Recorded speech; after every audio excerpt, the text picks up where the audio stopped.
ओम नमः शिवाय। सभी भक्तों को आज की वीडियो में हम जानेंगे कि पड़वा के दिन की चिड़िया की कहानी किस प्रकार से है। तो एक बार की बात है कि 4 चिड़िया थी, वह चारों कार्तिक स्नान करती थी। पड़वा प्रतिपद के दिन उन्होंने सोचा कि खिचड़ी बनाते हैं।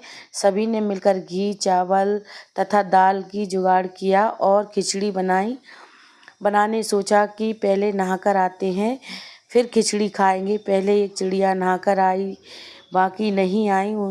उसे भूख लगी थी, उसने खिचड़ी की भाप खा ली। दूसरी चिड़िया आई तो उसने भी भूख लगी थी, उसने खिचड़ी खा ली। और तीसरी चिड़िया खिचड़ी खा ली और चौथी चिड़िया खिचड़ी की खुरचन खा ली। खाने के बाद चारों मर गईं। जिस चिड़िया ने भाप खाई थी वह राजा के घर राजकुमारी के रूप में पैदा हुई। जिस चिड़िया ने खिचड़ी का पानी पिया था वह कुमार के घर पैदा हुई। जिस चिड़िया खिचड़ी खाई थी वह ब्राह्मण के घर जन्म लेती है और जिस चिड़िया ने खुरचन खाई थी वह हथनी के रूप में जन्म लेती है। कुमार की लड़की राजा के यहाँ दासी बन गई और ब्राह्मण की लड़की राजकुमारी की सहेली बन गई। हथनी भी राजा के यहाँ आई, राजकुमारी बन गई। चिड़िया को पिछले जन्म की सभी बातें याद थी। राजकुमारी के विवाह हुआ तो उसने राजा से कहा कि मैं 7 दासी और अपनी सहेली को भी ससुराल ले जाऊंगी।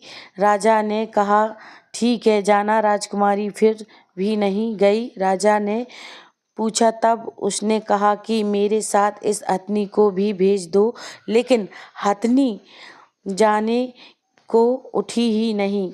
तब राजकुमारी उसके कान में पिछले जन्म की सारी बात कह दी, जिसे सुनकर हथनी उठ जाती है और राजा के यहाँ यह सब देखकर उसने तलवार निकालकर राजकुमारी से कहा कि सच बता तू कौन है, नहीं तो मैं तेरा सिर काट दूंगी। राजकुमारी ने राजा को सभी बात सच बता दी। पिछले जन्म की सभी बातें सुनकर राजा बोला, यदि कार्तिक स्नान इतना महत्व है, हम भी जोड़े से कार्तिक स्नान दान पुण्य करेंगे। तो इस प्रकार से चिड़िया की कहानी है और कार्तिक स्नान करते हैं तो उन्हें यह कहानी जरूर से सुनना चाहिए।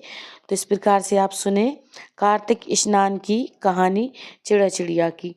तो इस प्रकार से कार्तिक स्नान जब भी पूर्ण होता है जब ये कहानी हम सुन लेते हैं, और इसे कहानी को पढ़ना सुनना बहुत ज़रूरी है। इस प्रकार से आप ज़रूर सुने। पूजा आपने देख ही ली है। अगर आप अपना घर बनवाना चाहते हैं, अगर नहीं है और आपका जगह डली है, अगर घर बनवाना चाहते हैं तो आप इस प्रकार से पड़वा के दिन कार्तिक पूर्णिमा के दूसरे दिन हमें यह पूजा करना है। और आप कथा ज़रूर से सुने। कथा पढ़ सकते हैं, सुन सकते हैं। अगर आप ऐसे नहीं पढ़ सकते तो आप मोबाइल द्वारा सुन सकते हैं।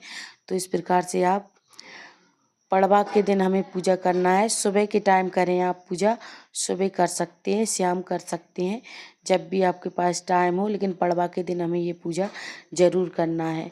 तो हमारा घर बना रहे और धन धान से भरा रहे। तो हर कोने में हमें दीपक प्रज्वलित करना है घर बनाकर, और आगे भी दरवाजे पे आपको दीपक प्रज्वलित करना है। दीपक नहीं है जला सकते तो आप मोमबत्ती ज़रूर से प्रज्वलित करें। तो मोमबत्ती जलाकर और खिचड़ी का दान करें। खिचड़ी 1 कटोरी दान ज़रूर करें, जिससे एक जन का पेट भर सके। और खिचड़ी दान करना बहुत ज़रूरी है आज के दिन। तो खिचड़ी दान करें और हो सके तो कुछ दक्षिणा दान करें, तो दक्षिणा ज़रूर से दान कर दें।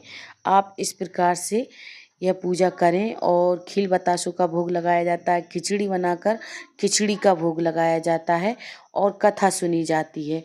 तो इस प्रकार से आप ज़रूर करें, कथा सुने और कथा सुनने के बाद फिर उनको समर्पित कर दें। तो चिड़ी की कहानी आपको मैंने बताई दी है।